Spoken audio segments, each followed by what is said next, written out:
Can you relate din ba na baka kayo ito or you know someone na nagsispend talaga ng time, no? Or ilang months for preparing for New Zealand trip. But then you experience yung mga delays and then yung mga questions or heartbreaking visa refusals. And sometimes ang problem is not about what you have submitted, but it's just about the small details and the misunderstandings and the costly mistakes na hindi nyo agad nare-realize but immigration may notice. And what's even worse is that some travelers arrive in New Zealand successfully, but then, accidentally, would create mistake pagkadating na in New Zealand because they misunderstood their visa conditions.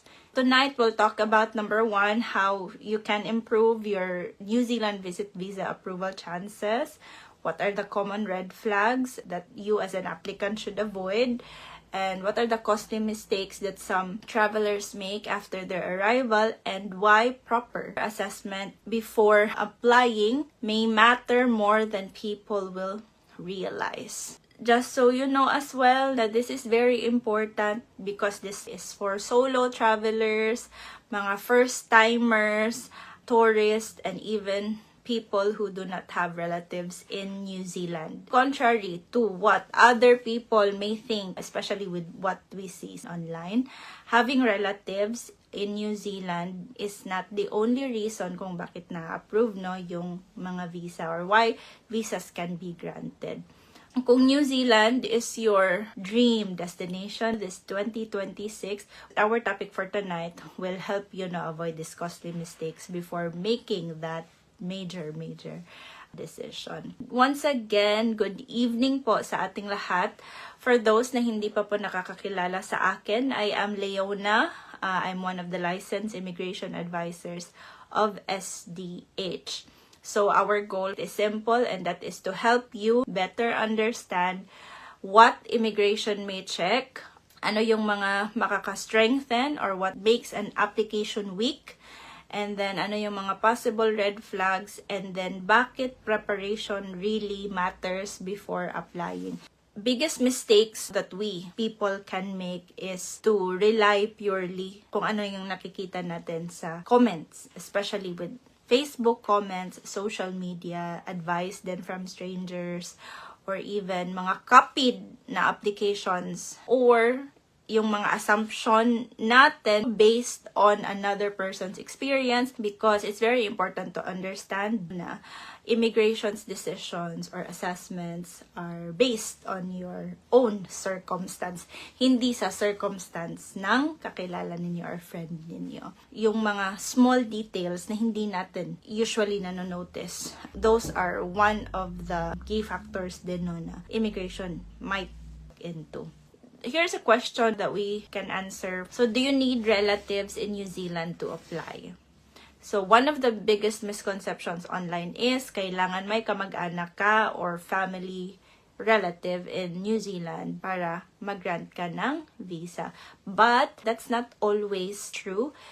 People visit New Zealand for multiple or different reasons. It could be to visit their family, to visit their friends, but there's also just for purely tourism, for vacation, just to explore New Zealand as well, or maybe you'll just be here to attend reunions, weddings, or if you also have like your personal travel goals, or just to simply experience another country. So, do you watch mga TikTok videos or read Facebook comments and then copy another person's application and then mag-assume na, okay, let's go na ito, okay na ito. But then, after submitting, merong delays, merong mga questions in mind, and may mga concerns with your documents, and may refusal. Not necessarily yung mga napapanood natin sa social media or the contents that we see are bad, but because as tayo,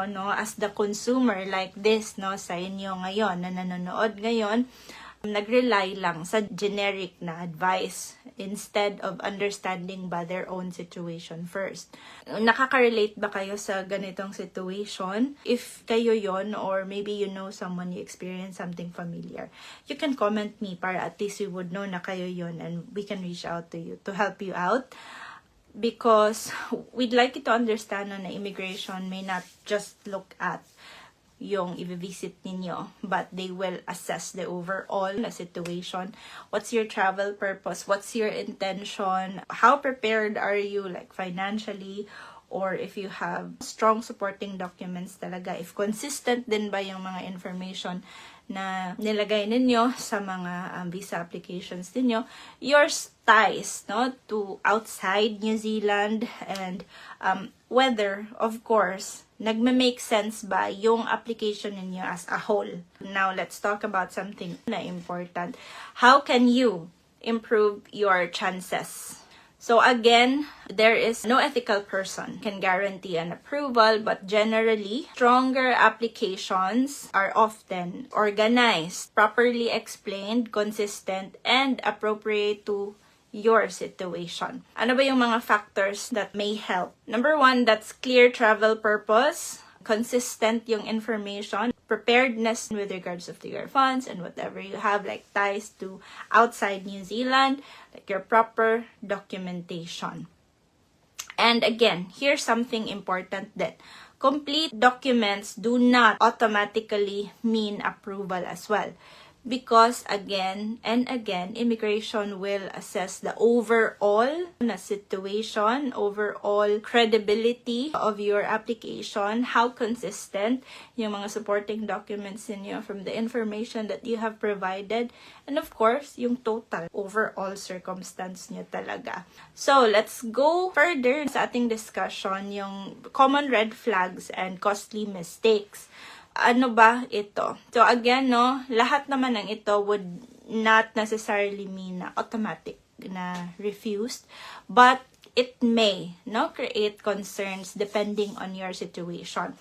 So again, these are mga inconsistent information, weak travel explanation, weak travel intentions, especially pag rush din yung application, and then your over-dependence on online advice and not really understanding the whole picture, like the criteria that you need to meet versus kung ano din yung current mo na circumstance, and just submitting anything without proper context, like you are just applying emotionally kasi gustong-gusto ko na talaga, without proper planning. Please do note, this is one important reminder na ang desperation-based na application may sometimes create bigger risk.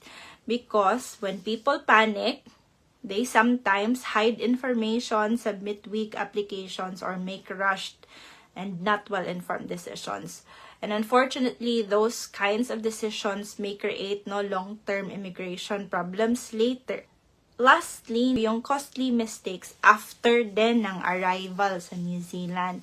Sometimes, some travelers focus only on paano ba ma-approve. But then, sometimes would forget yung after. What should I do after I come to New Zealand? So again, make sure then that you read your visa conditions, because sometimes if you misunderstand yung visa conditions ninyo, or most especially kapag ka naka-visitor visa and then you overstay, hindi yun siya maganda. So make sure that you know and you have read it right, yung mga visa conditions ninyo. Do not wait for that time na you will only seek professional help only when serious na talaga yung problems. So again, with all of what we've mentioned, very important talaga na dumaan sa consultation, because of course, all visa applications that we do go through proper assessment through an initial consultation. And that is the smartest thing to do before applying. Because again, ano ba yung nasa consultations? We will be asking you questions and assessing your situation, and will let you know what are the things that you can do based on your situation, not based on others' situation. approvals are not guaranteed, but because proper assessment can help applicants, of course, you will be able to understand your situation better, and then you will get context kung bakit ba ito na mga documents ang kailangan ninyong i-provide, para at least you will avoid na yung mga costly na mga mistakes, and you will be prepared sa gagawin ninyo. Okay, so again, if you are a solo traveler, first-time traveler, or you are already in New Zealand and you have a partner, you are holding a visitor visa, book a consultation right away para hindi masayang na yung mga months. And then, wag nang i-wait na mag-expire yung visa, or baka bukas na mag-expire or next week na, okay, because we also have limitations as to how many clients we can accommodate every month. So, kung gusto nyong mauna din dapat kayo sa consultations, okay? I hope you are learning so much. So, again, kung kayo po yun, or if you have your friends, your family, loved ones, relatives na gusto din na maka-learn more about what we talked about, then please share this video with them. So again, I'm Leona Pagalan, one of the licensed immigration advisors of SDH. Please stay informed para at least you can plan wisely. So please do book your consultation, and I hope to see you online soon. Okay?